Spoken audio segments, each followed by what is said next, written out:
That looks pretty. Can you hear me okay? All right, it looks like we got everybody inside here. On April 3rd, St. Croix County will be voting on the We the People amendment for the effort to get big money and the dark money out of our nation's politics. Since the Supreme Court Citizens United decision in 2010, excessive amounts of money have been pouring into election campaigns. The ultra-wealthy have a megaphone to influence our government and our laws. In this referendum that we are voting on here in St. Croix County, on the spring ballot, the citizens of the county can make it clear they do not believe that artificial entities such as corporations, unions, nonprofits, and PACs are people. They can state that money is not speech. It is a medium of exchange. Today we have a special speaker from the Madison area, Matt Rothschild, who is the executive director of the Wisconsin's Democracy Campaign. Matt has the distinction of having worked for Ralph Nader with a publication called Multinational Monitor. He's also worked for 32 years as the editor and publisher of the Progressive magazine. He was tapped to lead the Democracy Campaign in 2015. The Wisconsin Democracy Campaign's mission statement is that it is a watchdog group dedicated to clean government. It tracks money in state politics to help fight government corruption. It works for campaign finance reform, fair elections, judicial integrity, and open and transparent government. It is a nonprofit that since 1995 has responded to the growing dominance of special interest money in campaigns of our Wisconsin state lawmakers.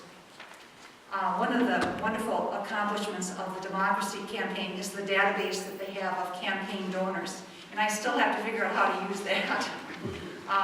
Each of us can easily access this online, and it is free of charge. And thank you very much for that. And also for doing the research that connects the campaign donations to the laws that are passed in our state. Tonight I wish to welcome Matt, who is willing to speak to us about the issue that concerns 96% of the people in our state and around the country. That government is not representing us, it is representing the ultra-wealthy who donate to their campaigns. So we'll leave it to Matt to tell us how we're going to do this. Okay? Thank you, Matt. Thank you so much.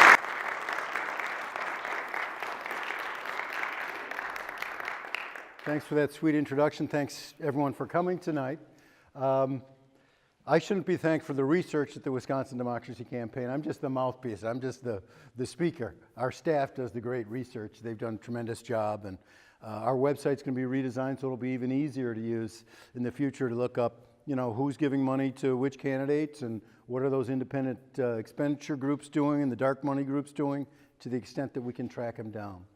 I do want to say how much I appreciate coming up here. I had lunch in Hudson at the San Pedro Cafe with some cousins of mine who live in the area, and it was nice to see them, and it was nice to be here. I went down to the water and saw some geese and a couple swans and a bald eagle and a hooded merganser. I'm an old bird watcher, so I take the birds in wherever I go. I have to commend everybody working on this referendum, everybody involved with St. Croix United to Amend, everybody involved with Wisconsin United to Amend. This is one of the most exciting things that's happening in Wisconsin. It's the good news coming out of Wisconsin over the last 7 years. We've seen so much bad news. But in Wisconsin, 120 communities have signed this referendum to overturn Citizens United and proclaim once and for all that corporations aren't persons and money isn't speech. Wisconsin is second only to Massachusetts in the number of communities that have signed on to this referendum and this resolution. So we can thank Wisconsin United to Amend for all that work. We can thank some of the people in this room for that organizing. We can thank George Penn and Jim Christ of Wisconsin United to Amend in Madison for doing a lot of this work. It's really inspiring work, and it's the way democracy is supposed to be done. Person to person, citizen to citizen, community by community, passing these referendums. That's just great, small-scale, grassroots democracy at work. And it's crucial work, because this really is the pivotal issue of our time, and it's the pivotal issue, in a way, of our country. 200 years ago, Thomas Jefferson said, "We must crush in its birth the aristocracy of our moneyed corporations. We must crush in its birth the aristocracy of our moneyed corporations. I found that quote in a footnote to Justice John Paul Stevens' dissent in the Citizens United case. You should look up that case. It's a great dissent in Citizens United. John Paul Stevens, former justice to the U.S. Supreme Court, turned me on to that quote, and it's really true. But corporations are no longer in their crib. I mean, they were in Jefferson's time. Now they're full grown. They're monsters. They're trampling on our democracy. They're taking our voices away. Look at the Koch brothers. The Koch brothers are going to spend $400 million this year to try to influence the elections. And you may say, well, there are billionaires on the left too. Yes, Tom Steyer's going to spend $30 million. It's a little less than the Koch brothers. But even if it was the same as the Koch brothers, even if it was more than the Koch brothers, our democracy is not supposed to be a tug of war between billionaires on the left and a handful of billionaires on the right. In a democracy, we're all supposed to have an equal tug on that rope. And we don't. We just don't. You know it. I know it. Everybody knows it. Donald Trump knows it. I don't know if you remember the first Republican debate that Donald Trump was in with all the other Republican candidates, including our governor, Scott Walker, who managed not to cast a shadow during the whole presidential campaign. But there was Trump saying, I've given money to a lot of these candidates up here, and you know, when I call them up, they do what I want them to do. And it was kind of refreshing to hear. Much as I hate Trump, it was refreshing to hear that truth. And Trump talked about how rigged the system is. He was shoplifting, really, from the store that Bernie Sanders and Elizabeth Warren opened. I mean, you can Google Elizabeth Warren and the word rigged, and you will get a YouTube video of Elizabeth Warren using the adjective rigged about 10 times in 5 minutes to describe what's the problem with our political system right now. Trump knew a good line when he stole it. You know, as Jimmy Carter said a couple years ago on Progressive Radio with Tom Hartman, we no longer have a democracy in our country. We have an oligarchy with unlimited political bribery. That's the problem, unlimited political bribery, and the bribery works. We see it working. We saw it working in the banking bill that just passed in the last week. And scholars have studied this. There's a study done by a professor at Princeton and a professor at Northwestern. Gillens and Page are their names. They studied 20 years of public policies to see who had the decisive influence over laws being passed and policies being implemented, to see really who had the power in this country. And their conclusion, and I'm quoting them now, the majority does not rule.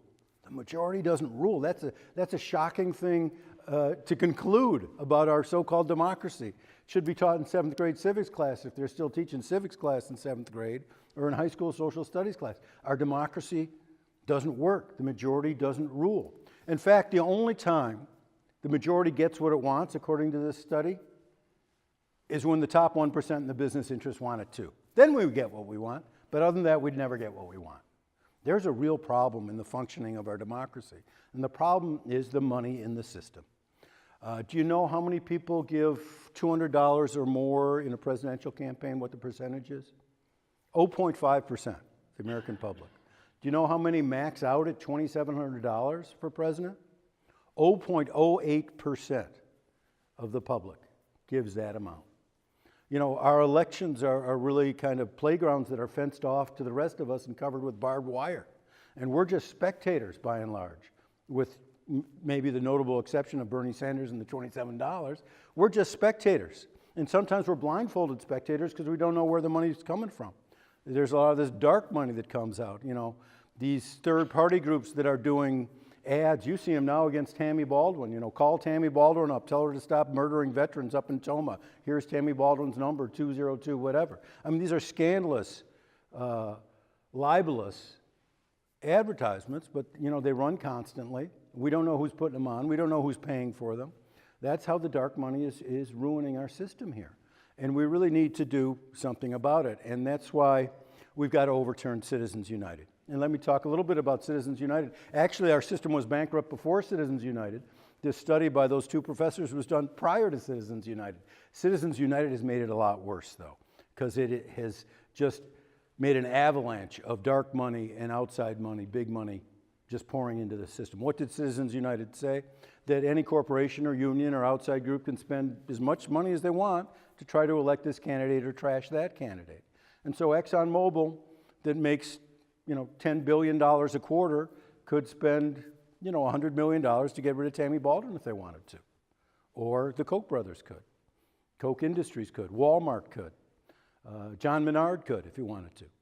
So, a lot of this money is flowing into the system.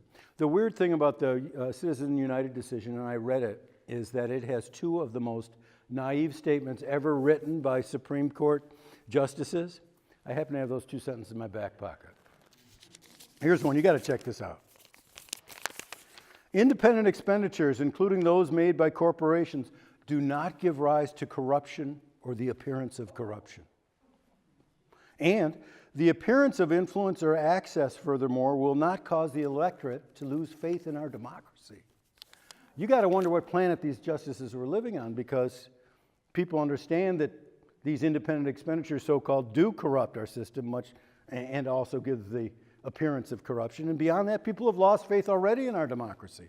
That's why so many people don't vote. They don't think their vote matters. We have a very low turnout for industrial advanced democracies here in the United States because they don't think it matters. They've lost faith in our democracy.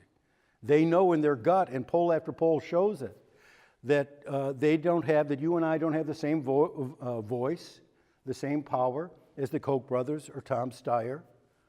We don't. If we go to Washington and knock on our elected official's door, it's one thing. If John Bernard or Diane Hendricks, the richest woman in Wisconsin who runs ABC Supply, if she knocks on someone's door, I'm sure it gets answered. I'm sure Scott Walker answers it, but they don't answer, our calls or letters, except in a perfunctory way. We don't have the same power.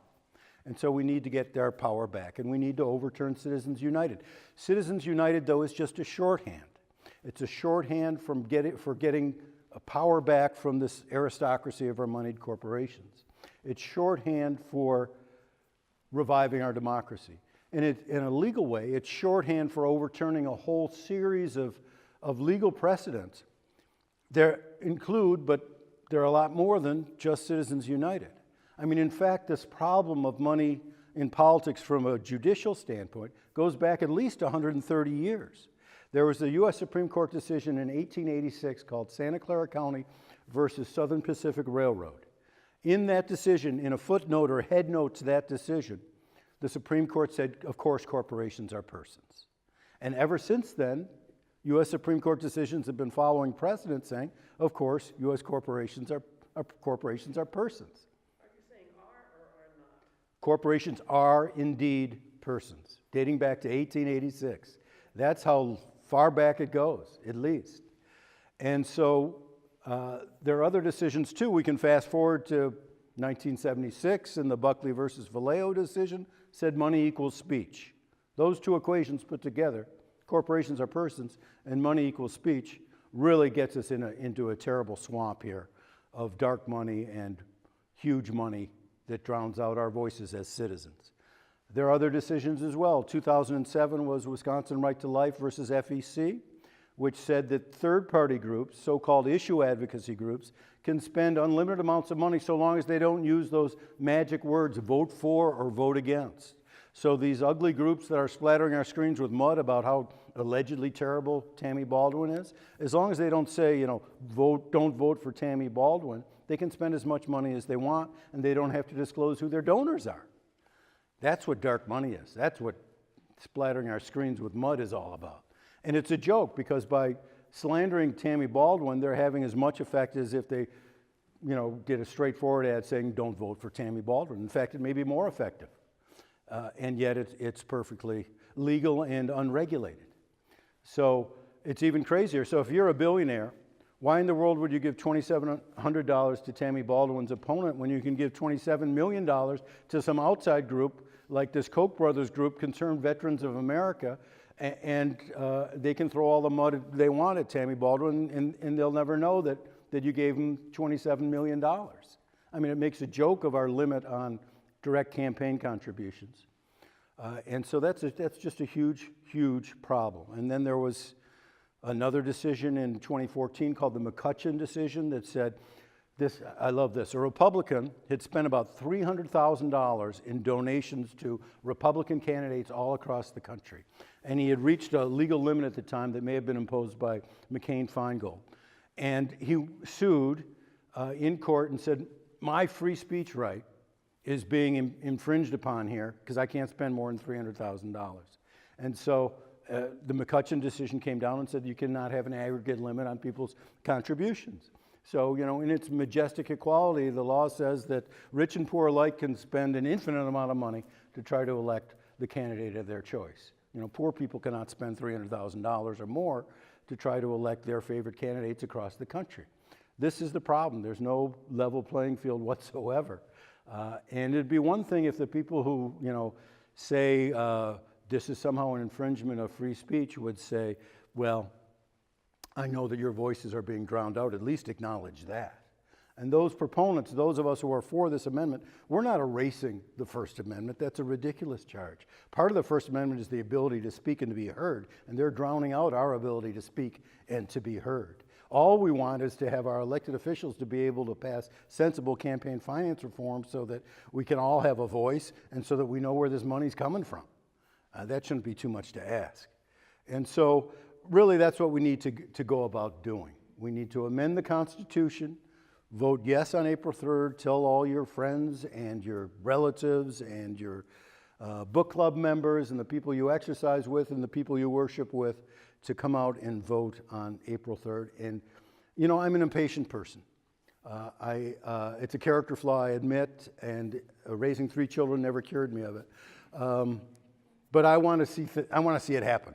I want to see it happen in my lifetime. I want to see it happen now. I'm going to be 60 in July. I've had lymphoma. I've had melanoma. I don't have all the time in the world. You don't have all the time in the world. Our democracy doesn't have all the time in the world. I want to be an oligarchy survivor. And I want you to be an oligarchy survivor and your kids and your grandkids. So we can really have a chance here, a fighting chance for a real democracy here in America. Thanks so much.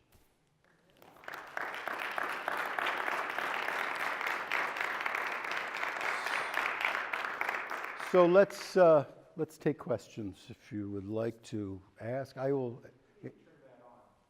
We need to turn this on.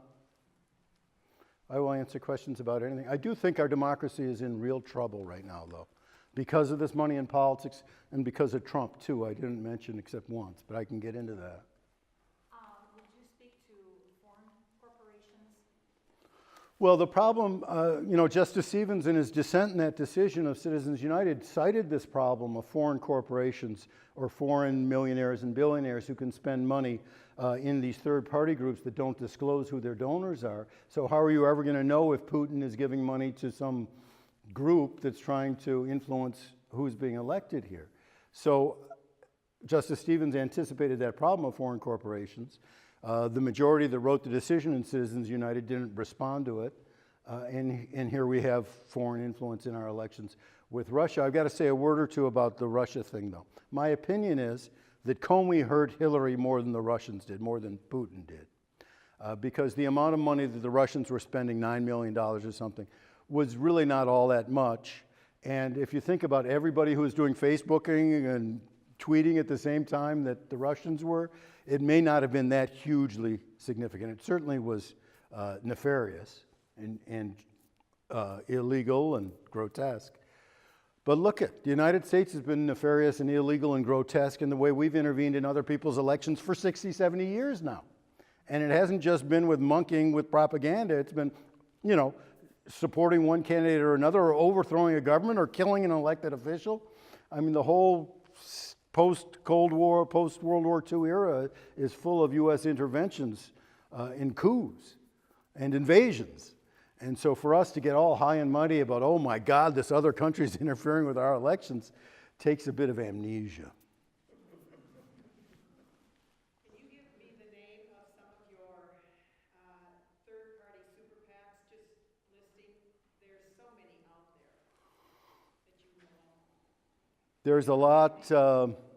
Well, I just saw in the paper yesterday or today, John Bolton has a super PAC that is spending money in Wisconsin, not for Leah Vukmir, but for her opponent in the Republican primary, which is fascinating. There's this split among the rich, huge billionaire, multimillionaire supporters of of the Republican Party between Leah Vukmir and Nicholson.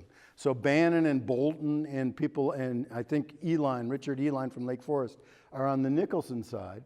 And then then Diane Hendricks and some other folks are on the Leah Vukmir side. And there's just a ton of money going into that contest. My view is that Leah Vukmir is likely to win that because the people who turn out in primaries are the ideologues, and she is about as far right an ideologue as you can get, and the Republican Party activists like that. So I think she will probably prevail. Tonette Walker just endorsed her today, and the Walker machine probably is going to be behind her, and she may prevail. So that'll be a race, though. I don't think Tammy Baldwin is a shoo-in. Some other ones, Concerned Veterans for America is the hideous group funded by the Koch brothers, got a great name. It's a hideous group funded by the Koch brothers that is slandering Tammy Baldwin every day on TV and on radio. Concerned Veterans of America was not a grassroots veterans group that came out of veterans who did their duty to our country, but has been funded by the Koch brothers through and through. That's who's splattering our screens with mud on the Tammy Baldwin issue. So those are a couple. But certainly, you can go to the Brennan Center or the Center for Responsive Politics for some national PACs. They will show you who the biggest national PACs are. Center for Responsive Politics also goes by the URL opensecrets.org. Opensecrets.org. It's a very useful site as far as who's funding whom nationally. We actually don't even track the Wisconsin Senate races or House races. We just do it the Democracy Campaign, the governor's races, the Supreme Court races. And our Supreme Court is rigged, by the way. Our Wisconsin Supreme Court is rigged. It was rigged during the John Doe case. These justices, the majority conservative justices threw out the John Doe case, the John Doe 2 case. Remember, John Doe 2 was the special prosecutor, who was a great guy, who was investigating a Walker in some of these third-party groups in Wisconsin, Wisconsin Club for Growth, Wisconsin Manufacturers and Commerce, a couple of the biggest powers in Madison as far as lobbying and spending money on candidates. Special prosecutor was investigating. Why? Because there was a statute on the books at the time that said it's illegal if you're a candidate to coordinate with outside groups that are doing electioneering. And that's exactly what Walker was doing. He was going around the country during the recalls to raise money for himself and the Republican Party of Wisconsin. And he was telling people not to write checks out to Walker for governor or Republican Party of Wisconsin. He was telling people to write checks out to Wisconsin Club for Growth. And there are limits on what they could have given to the party or to Walker. It was $10,000 to both at the time. It was unlimited what they could give to Wisconsin Club for Growth. So John Menard gave $1.5 million to Wisconsin Club for Growth. And Walker, flew out to Las Vegas and talked to Sheldon Adelson and got money from him. He went to Texas and got money from a lead manufacturer. And then Walker's campaign aides told Wisconsin Club for Growth what to do with all that money that Walker had raised. So it appeared to me to be blatantly illegal, as it appeared to the special prosecutor, I believe. What did the Wisconsin Supreme Court do? Threw the case out and fired the prosecutor. Now, the justices who made that ruling benefited to the tune of $8 million in expenditures by some of these very groups that the John Doe prosecutor was investigating. Wisconsin Club for Growth and Wisconsin Manufacturers and Commerce. That's corrupt. At least a couple of those justices should have gotten off the case. They should have recused themselves, but they refused to recuse themselves. Actually, they were adopting a standard of recusal that's 180 degrees from what the U.S. Supreme Court said. The U.S. Supreme Court said if you won your seat with a lot of money from one donor that might have been decisive, you need to get off that case. And so the special prosecutor asked two of the justices, Gableman and Prosser, to recuse themselves, and they refused to do so. Instead, they followed their own recusal rule, and guess what? It was written word for word by Wisconsin Manufacturers and Commerce, and said that judges should decide for themselves whether they have to get off a case or not, and that money doesn't necessarily contaminate their judgment. And so that's where we stand. Then last year, you may have read in the paper, 54 retired judges petitioned the Wisconsin Supreme Court to amend their recusal rule and to tighten it up. And they refused to do it. I sat in the front row here at the Wisconsin Supreme Court meeting where they were discussing among themselves. They no longer do that in public, by the way. This was the last meeting they did in public, talking about this recusal rule.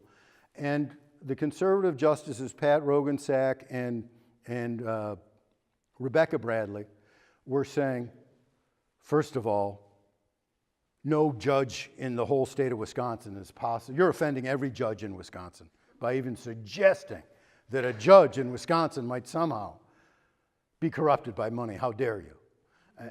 And then they were saying somehow they were limiting the rights of the judges or something. They're just terrible arguments, but they have the power. You know, they knocked off Sheila Abramson as Chief Justice, Pat Rogensack as Chief Justice now, and they get to do whatever they want because they have the majority. And so that's kind of made a laughingstock of the Wisconsin Supreme Court, which used to have a great reputation. It doesn't anymore. Shirley Abramson, sorry. Obviously, a problem on both, for everyone. I'm wondering if you're having a hard time finding traction with the Republican end of things, and if so, what are the talking points? How would I talk to a friend that might be kind of in that way of thinking and help them understand that it is really important to them too? Right. Well, the good news is that in poll after poll, something like 80% of the American public believes that big business has too much sway over our politics and over the laws that are passed. And in one of those polls, a New York Times CBS poll, I think, had 75% of Republicans agreeing with that. Even in our move to amend, United to Amend movement here in Wisconsin, it's passed in a lot of conservative areas. In Red Waukesha, it passed with 69%. And so also that, get a hold of that study that I mentioned by Gillens and Page. Gillens is spelled Gillens, and Benjamin Page, Martin Gillens and Benjamin Page. And they show this study that, there are 1,800 policies in 20 years, and every time the people want something, they don't get it. I mean, I think people understand that whether they're Republican or Democrat, conservative or liberal or libertarian. I think they just know in their gut, that, you could ask your neighbor, do you think you have as much power as the richest people in the state when it comes to what policies are enacted?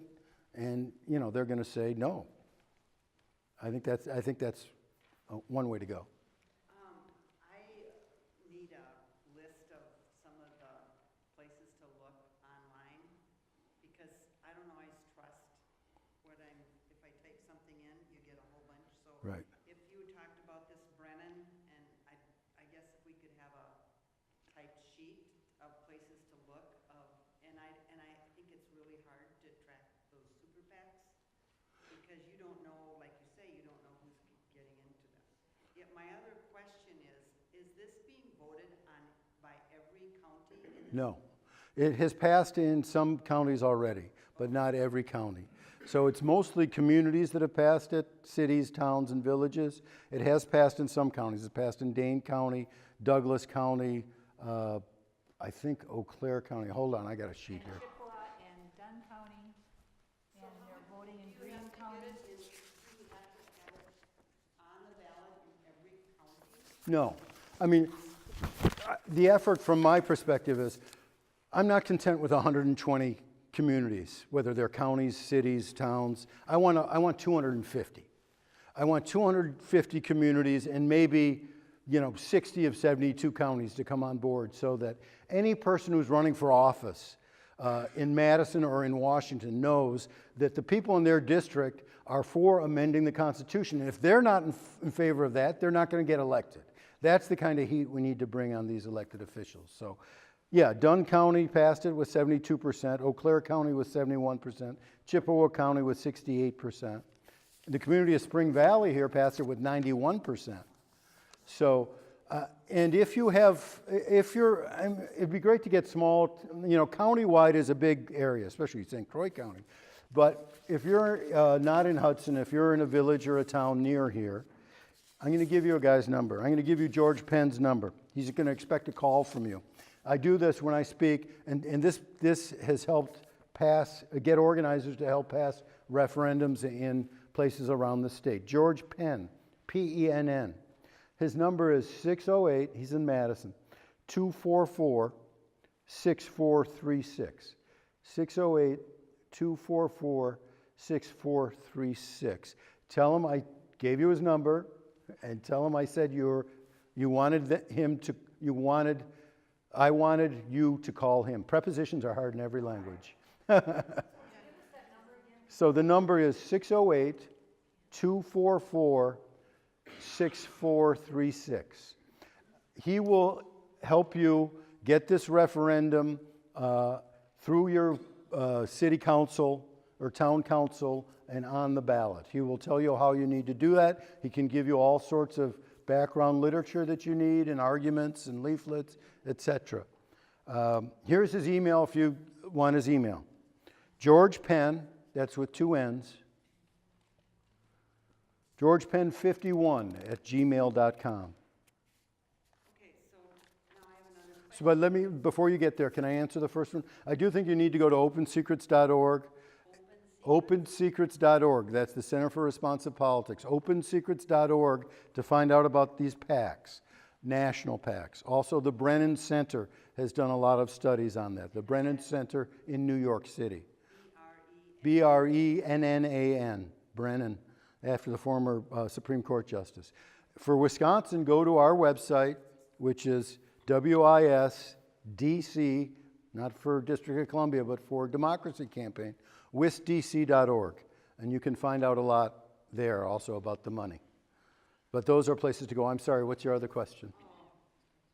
So it is not all of St. Croix County that is voting on this? Yes, all of St. Croix County is voting on it, yes. Okay, but my friend that lives in Pierce County, Not voting on I it. think we're voting on that, and I said, well, I think you are. So now I have to tell her, not. No. Okay, so I should, But if she's interested, she should contact George Penn. yes, And he can get her going in her county or in her town or village or city. okay. So, and then 19 states have passed this already, right? 19 states have signed on, yes. So that means... How many do you need?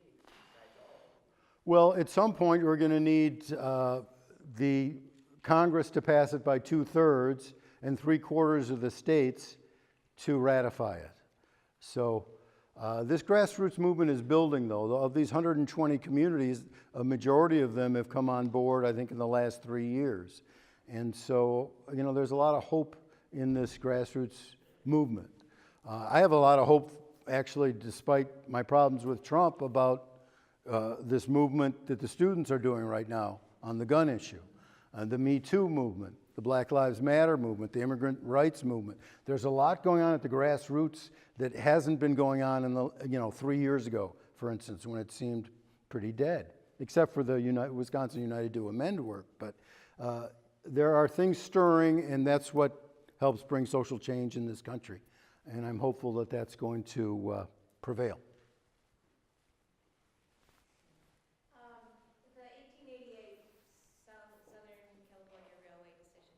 If we know that it's a misreading of the decision, why does the Supreme Court not know that? How can they use that if Well, it's clear that it was a misinterpretation of the decision? Well, it's actually not a misinterpretation of the decision. It's an accurate interpretation of a bad decision. So in 1886, the Supreme Court ruled that way, that corporations are persons. And ever since then, the Supreme Court has been saying, look, the precedent says that corporations are persons. And so that has to be struck down too. That's why it's not sufficient to say we're going to overturn Citizens United. We've got to get at this whole concept of this falsehood that corporations are persons and have the same rights as you and me. I thought it was a clerk's notation. Yeah, it was a clerk's note. I read that it was a clerk's head note or something. But anyway, it's been followed ever since. So it's hard to get around that without a constitutional amendment. Yeah. Yeah, I got a question is that unions have a long tradition and history of supporting political candidates in this country. Do you think you could really take that right away from them? Well, I think you can limit that right. You can, if we amend the Constitution, we're going to level the playing field on all sides. So, and I think unions, just like the Democratic Party in Wisconsin, have been under an imagined idea that they can compete on the money level anyway with the big boys. So I think that was a proven problem. But yeah, I mean, I don't think unions, I don't think nonprofits, I don't think corporations should be able to spend unlimited amounts of money to try to elect people.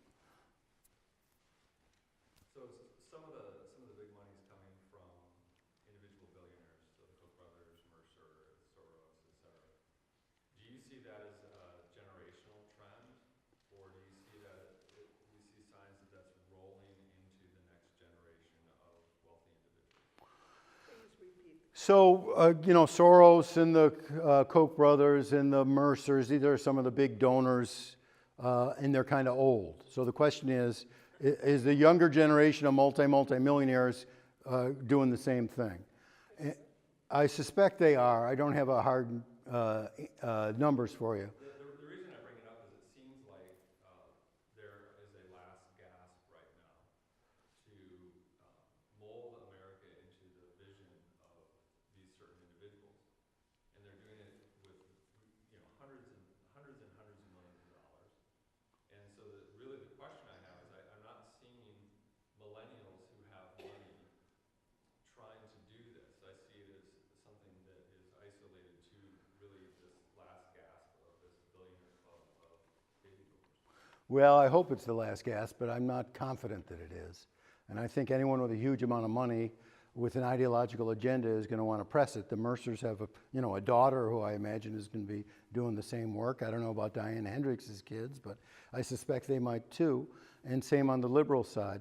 So I don't think that's really going to be the answer. You reminded me that this battle, this anti-democratic battle, small d, has been in the making for about 40 years or 50 years. Justice Lewis Powell was head of the U.S. Chamber of Commerce. He wrote a memo in 1971 or 1972 to the business community saying, look, you guys are getting beat up in the media. You got to respond. We need our own infrastructure. We need our own think tanks. At the same time, the Charles Koch was very interested in this idea. There's two books. One is Dark Money by Jane Mayer. The other is Democracy in Chains. Democracy in Chains by Nancy McLean. McLean is spelled M-A-C, capital L-E-A-N. She's a professor in Virginia. Democracy in Chains talks about how the Koch brothers and an obscure professor in Virginia came up with this idea of really stripping democracy of the people's control. And it's amazing what you can find out in those two books. The other place I'd have you look is the 1980 platform of the Libertarian Party in the United States. Charles Koch's brother, David Koch, was running as vice president of the Libertarian Party. Charles Koch and David Koch funded it because if you were one of the candidates, you could fund unlimited amounts of money.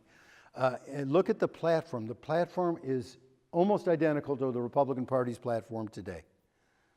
Privatizing Social Security, privatizing Medicare, doing away with the Department of Education, or doing away with the EPA, down and down the line. This has been in the works for a long time. That's why you have, all these think tanks out there. The Bradley Foundation's been funding it too. The Milwaukee Journal-Sentinel did a story on the Bradley Foundation and all the money they have spent creating all these little think tanks in Wisconsin and around the country to move the country dramatically to the right. And there's nothing similar to the left. They always talk about George Soros, or they always talk about all that Hollywood money. I'd love a bit of that Hollywood money. I mean, we haven't seen much of that Hollywood money. And, if the left really was, if the progressive forces, if the pro-democracy forces were really on the ball, we'd have a network of our own, like Fox News has a network of their own. Amy Goodman's Democracy Now! Would be 24/7. But, we're not resourced the way they are. Or the people who have money on the pro-democracy side have not used it as strategically as the people on the far right have. I mean, give them credit. I mean, these guys have been crafty. They thought it out, they planned it out, they charted it out, and they executed it. And that's why we have Trump. I'd just like to go back to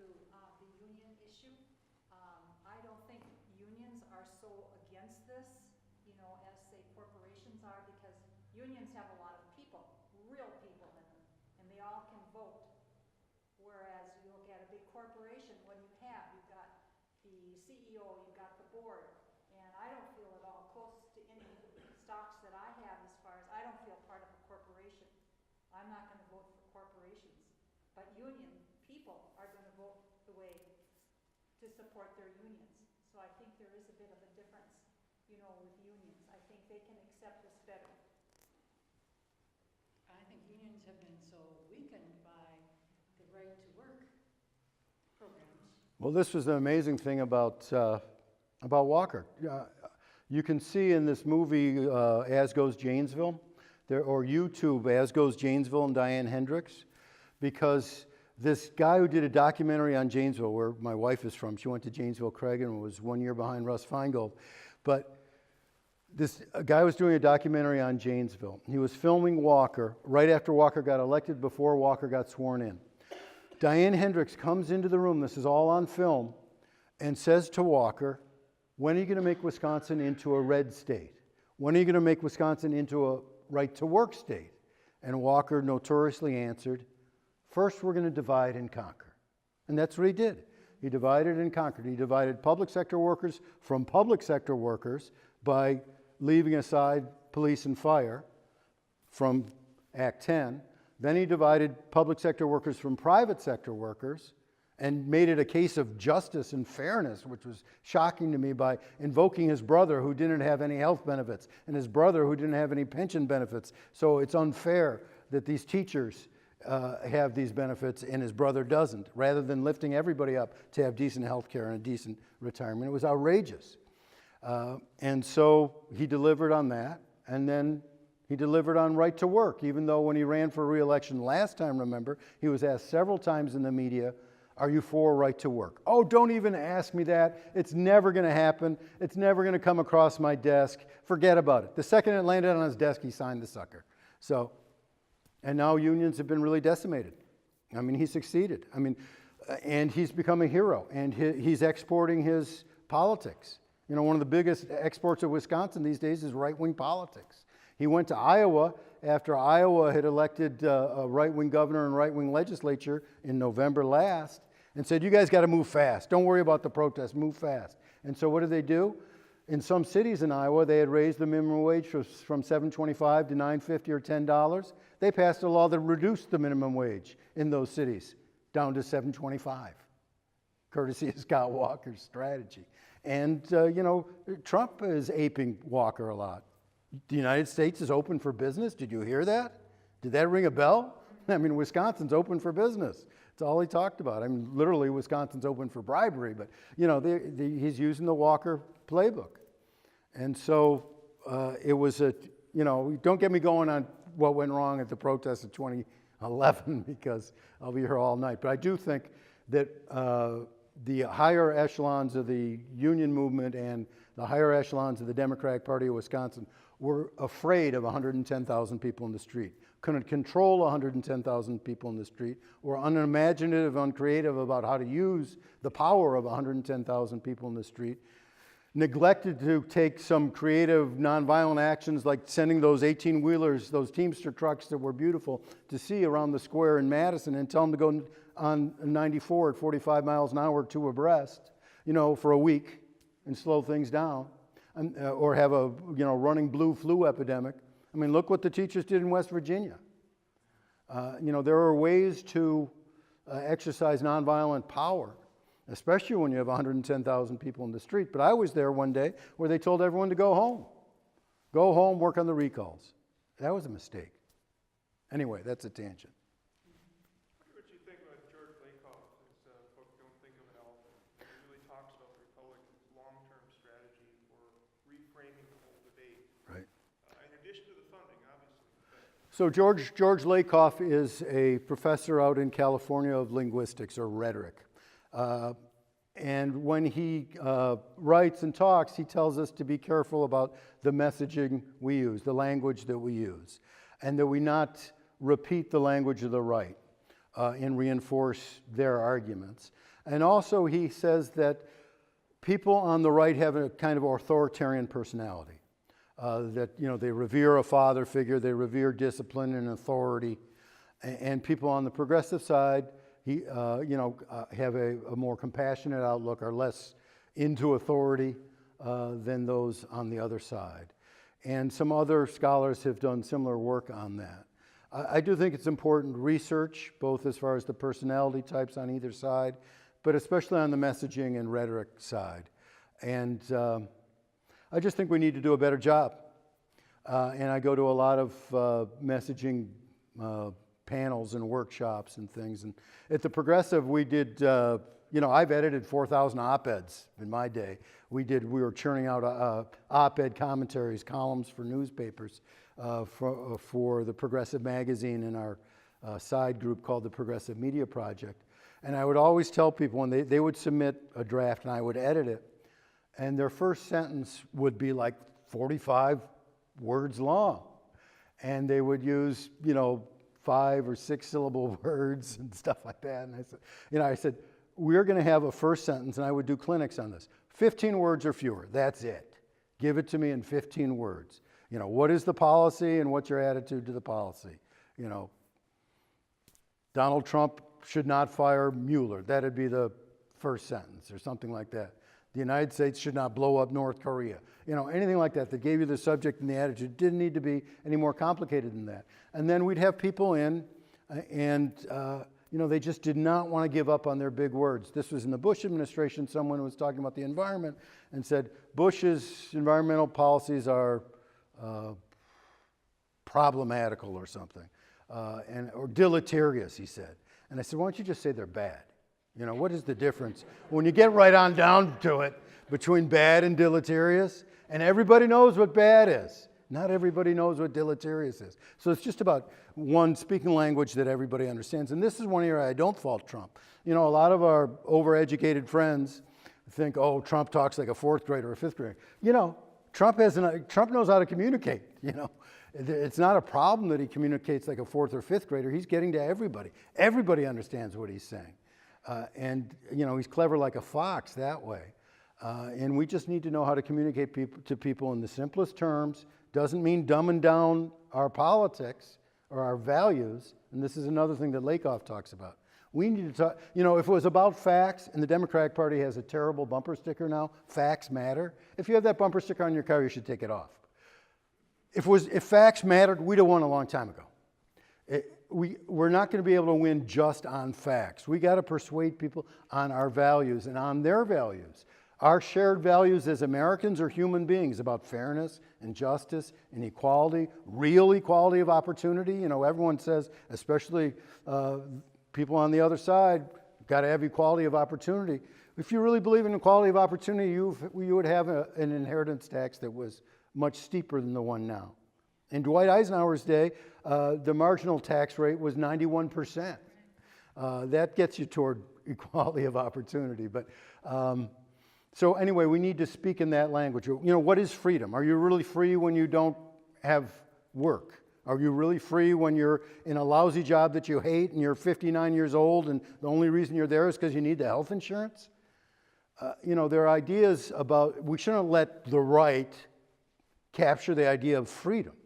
We're for freedom, but let's define it in the way we believe. Yes, we mean freedom to speak, freedom to assemble, freedom to take the Fifth Amendment, freedom, privacy in our home, all of the freedoms in the Bill of Rights and the other amendments to the Constitution, but also, what does it really mean to be free? Are you free when, your employer has a gun to your head, almost literally?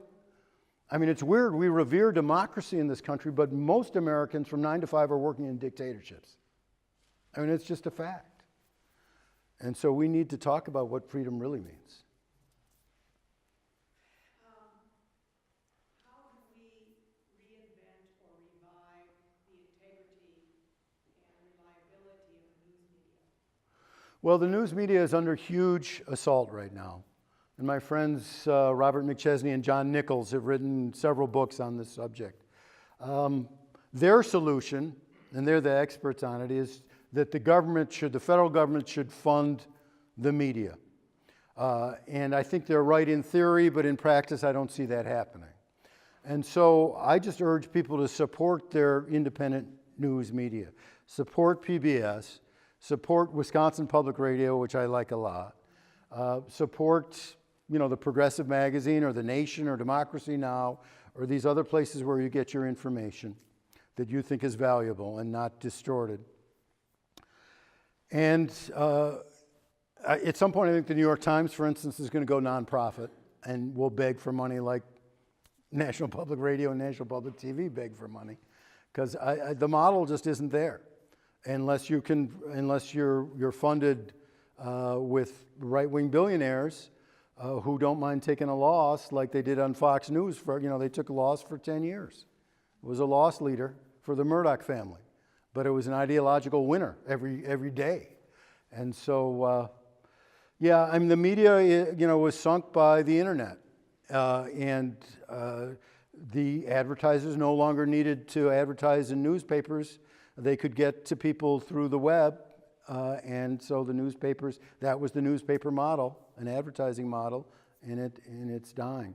Local newspapers really need to do local reporting, though, and cover the sport, local sports. People love the local sports, but also cover what's going on at City Hall or at the county board, because otherwise there's no reason to read the local paper, because you can get the news on TV. And the problem with magazines, and this was a problem I banged my head against the wall for 32 years to try to solve and didn't solve with the Progressive, is if you're a political magazine, you're coming out once a month. In the day and age of the internet, you're really behind the 8 ball. And because people want their political news now. The magazines that are going to live are either niche magazines about hobbies like Birdwatcher's Digest or Poetry Magazine, or vanity magazines like The New Yorker that looks good on the coffee table and actually is a high quality magazine. But other than that, I think a lot of magazines aren't going to make it. Newsweek, it was a joke to call yourself Newsweek when people are getting their news every second. And so, a lot of this model is gone. And it's a new age, and the problem is there are not enough reporters, because, the networks can, MSNBC can, and CNN, they can just do talking heads all day long. They don't need to do reporting. They rely on the Washington Post or the New York Times or a couple other reporters, and then they talk about that all day long. But as far as the local reporting, like in Madison, I know the reporters at the State Journal and the Journal Sentinel and the Capital Times. They're really good reporters. There's not enough of them. There are 2 reporters for the Associated Press in all of Madison covering the whole government. That's not enough. And the corporations love it, because there'll be 10 hearings at one time in Madison. You got 2 AP reporters. How are they going to cover that? And so, they're able to really get away with a lot that we don't cover. And, I try to go in and cover stuff sometimes, like that Supreme Court discussion about the recusal ruling, but, there's just not enough of us out there, and I'm not technically a reporter anymore. So that's the problem. And it's worse in other states where there are fewer reporters and not as good reporters. These guys are really good. Patrick Marley and Stein over at the Journal Sentinel, or Matt DeFore over at the State Journal, or Scott Bauer at AP. These guys are good. They know what they're doing. They write well. They write fast. They get their facts right. But there's just not enough of them. And they're going to be fewer and fewer. I'm worried that the Journal Sentinel, now that it's been taken over by Gannett, is going to, cut some of its reporters from the Capitol. It's a nightmare. It's a nightmare for democracy, really, because we're not getting the information. And I used to play basketball at the Salvation Army gym 3 blocks from the Capitol. I would find out more at noontime, because it was a basketball game of lobbyists, mostly lobbyists. There was a pothead lawyer, and there was a couple other eccentrics there, but mostly it was lobbyists, and they would tell me what was going on in the Capitol. I would find out more there than reading the paper or listening to Wisconsin Public Radio, much as I like it. And that was a real eye-opener for me. Here's a news site to go to figure out what's going on in Wisconsin. It's called the Wheeler Report. Wheeler, like wheel, WHEELER. The Wheeler Report, I think it's .com. This is a news agency in Wisconsin that chronicles on its website, which looks like 1997 also, but it's just, this is what's going on in the courts in Wisconsin. Here's what's going on in the legislature. Here's what's going on locally. Here's what's going on with Wisconsin's national politicians. And every day there are new stories up there. That's how I every day start my day at work.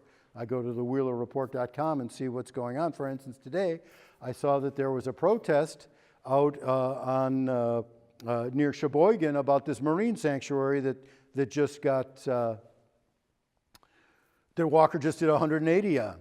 Walker had decided to do a marine sanctuary from like Port Washington to Two Rivers and protect all that water for people who want to scuba dive and look at the shipwrecks and other people who want to preserve that part of Lake Michigan. So Walker had done a good thing in 2014, and then he did a reversal just 2 weeks ago or a week ago. And there was a protest I saw on the Wheeler Report. There was a protest, I think, in Two Rivers. I've been researching that, and I'm going to publish something tomorrow at wisdc.org about who was behind this. One person who was behind it is right here in Hudson. Jim Zeiler. Zeiler, do you know that name? Or Zeider, something like that. Anyway, he's with this property rights group, landowners property rights group. He was volunteer of the year for the Koch brothers group, Americans for Prosperity. Americans for Prosperity. That's funded by the Koch brothers. They have offices all over the state now, Americans for Prosperity. Nice name, funded totally by the Koch brothers. But anyway, this guy in Hudson with this right-wing landowners and property group went over all across the state to Lake Michigan and told these property owners on the lake, the government is trying to take your rights away. And so he and some of the property owners and some of the Tea Party people got together and got to Walker, and Walker rescinded his request to make this a marine sanctuary. And so I just talked to a mayor while I was driving up here named Nichols from, I think it was Two Rivers. I was going 75 miles an hour, so it was hard to pay attention, but he told me this was totally a political decision designed to appease a tiny fraction of Walker's fringe base, and that appears to be what it was. But anyway, so I found out about that protest on the Wheeler Report, and I'm going to put the fact that there was a protest in this story I'm writing for tomorrow. I got most of it written, but I got to put that in the quote from the mayor who got me while I was driving. Anyhow, the wheelerreport.com, you can figure out a lot about what's going on in Wisconsin. Before I got to the Wisconsin Democracy Campaign, I didn't even know about the Wheeler Report. It's really for insiders, but now every one of you here can be an insider. There's no reason why the people of Wisconsin shouldn't have the information that the lobbyists have or that the reporters have. I just want to say it's really helpful because up here we're in the Twin Cities news shadow, and it's really hard to know what's going on in the rest of Wisconsin. Yeah, this is a. On that blue sheet that you gave that's out there, right? That wasn't mine. I don't know if it's on it or not. Yes, it's got that. But yeah, the Wheeler Report. So Yeah, but is this what you were talking about writing for? no, I don't know what's on that blue sheet because I didn't. WisDC.org? Yeah, WisDC.org is my organization, the Wisconsin Democracy Campaign.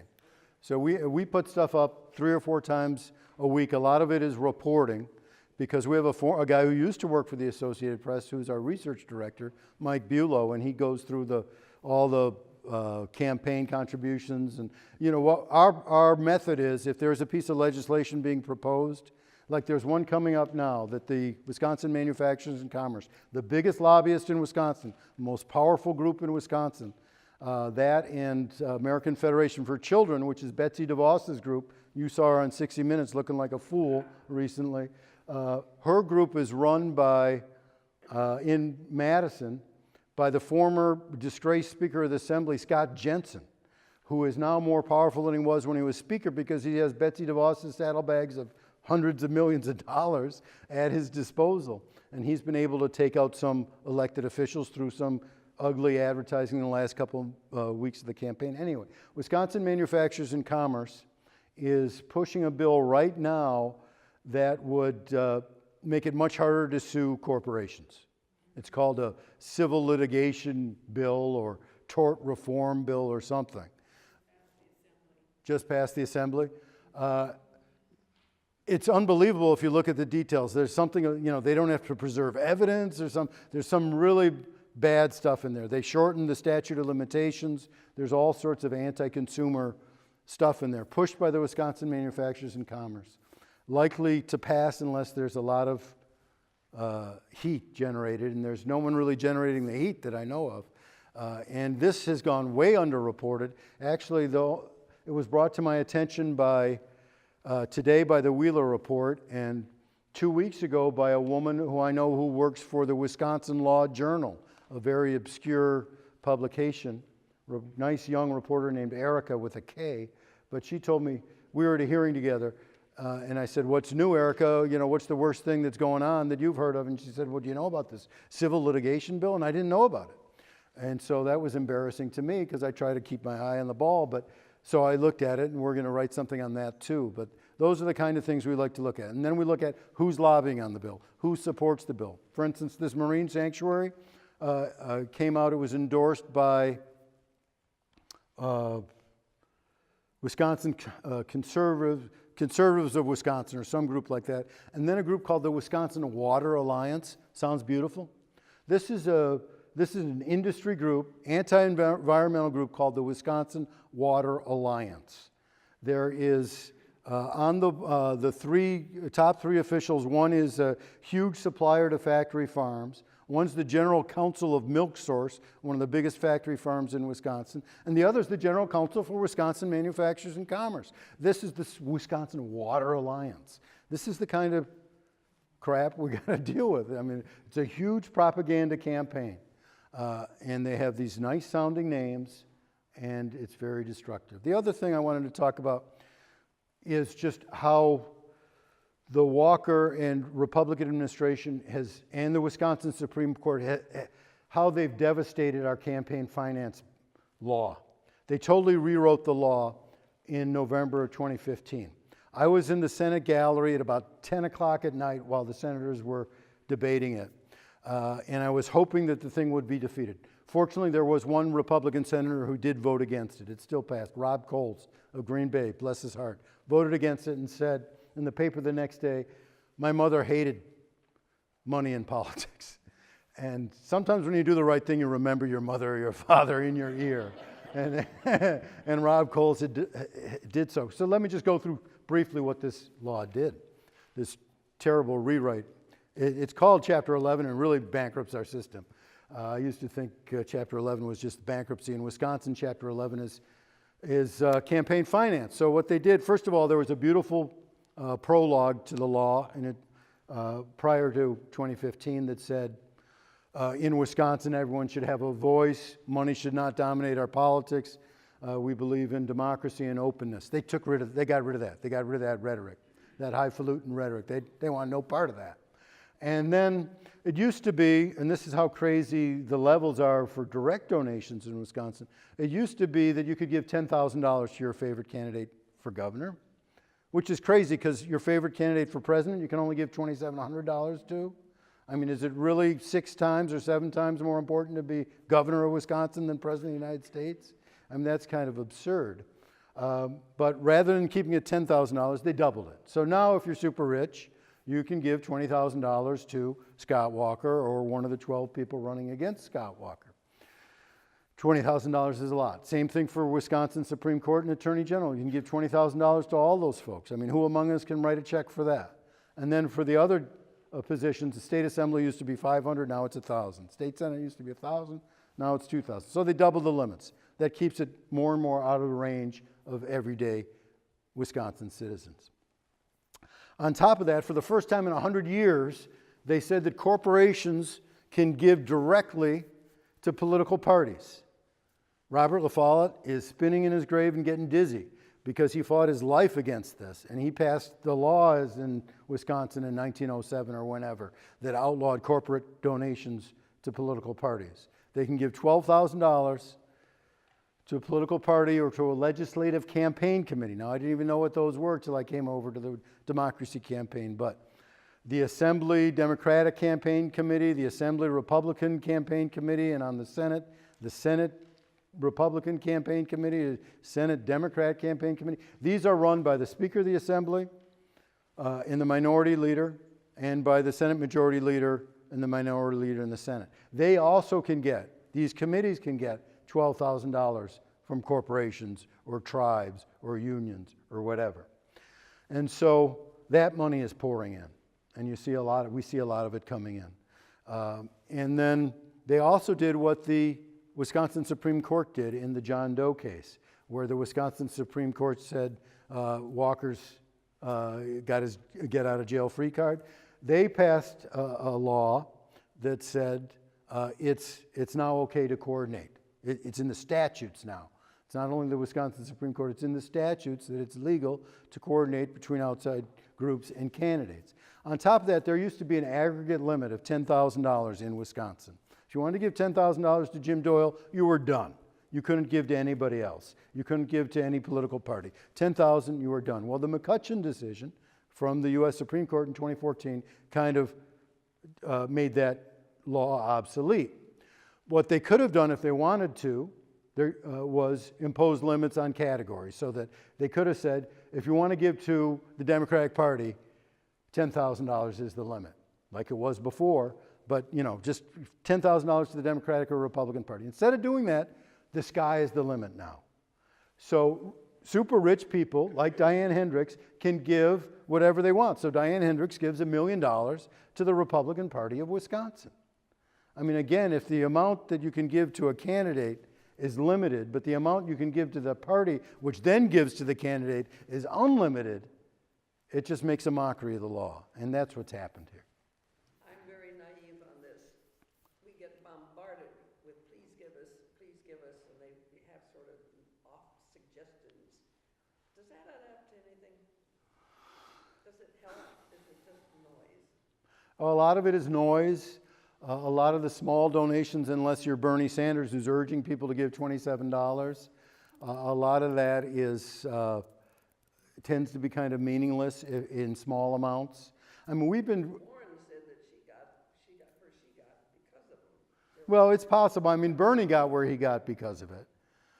But I think a lot of the other candidates... Here in Wisconsin, we're new to Wisconsin, and it's different.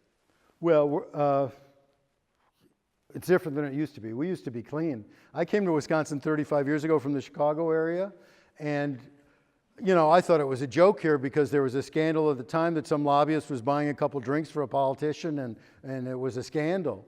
But then we had the scandal with Jensen and Chuckwalla in 2001, and then we had the John Doe 2 thing, which was outrageous. And yeah, we're getting more and more like Chicago every day here. But I'm not going to encourage you one way or another to give to candidates. It's up to you. I also don't endorse candidates to tell people who to vote for or who not to vote for, because we're a nonprofit and we try to abide by that. But I do think we need to elect people who want to clean up our system. And I can tell you on referendums that I believe we can tell you and urge you to vote for this amendment in St. Croix County on April 3rd.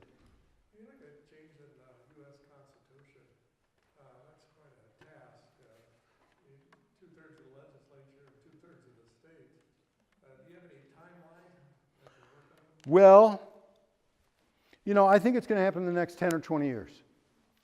I got to take the long view because I don't think it's going to happen right away. I do want it to happen right away because I say I'm super impatient. But I think we're in a long-term struggle. I think we're in a long-term struggle here in Wisconsin. Just to roll back the anti-democratic things that have happened, the anti-environmental things, the anti-education things. Betsy DeVos has spent $5 million, her American Federation for Children, to keep Walker and the GOP in power. Wisconsin Manufacturers and Commerce has spent $18 million to keep these guys in power since 2010. The Koch brothers have spent about $5.7 million through the Americans for Prosperity.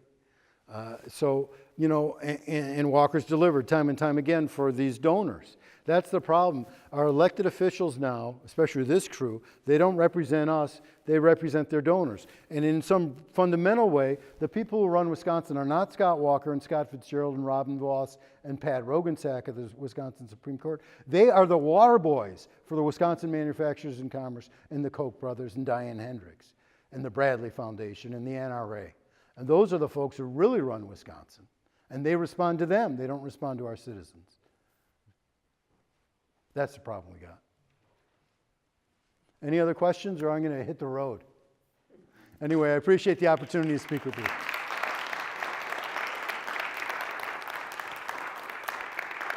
And if you want to email me, feel free to email me anytime. It's Rothschild. There's a silent S there, like the town here in Wisconsin. Rothschild@wisdc.org. And feel free to email me. I'm pretty good about email. I don't like people who aren't good about email.